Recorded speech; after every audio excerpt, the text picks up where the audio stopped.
Hello everyone and welcome back to another video from Gameplay Classic. In this video, I'm going to show you how to download the Temple Run 2 game on your smartphone. So let's get started right away. First of all, open up the iOS App Store or the Google Play Store, depending on your device. And once you open it up, just tap on the search box and then type in Temple Run 2 and start your search.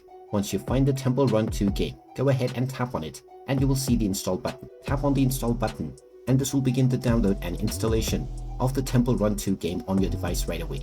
Just wait for a while until the installation is completed, and once it is done, you will see the open button, which you can tap on in order to open up the app. After opening the game, you can proceed forward with logging in to your existing account or sign up to create a new one in order to start enjoying the game right away. And there you have it. That is how easy it is to download and install the Temple Run 2 game on your smartphone.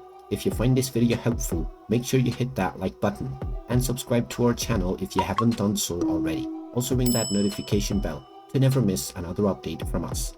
Thank you for watching and I will see you again in the next video.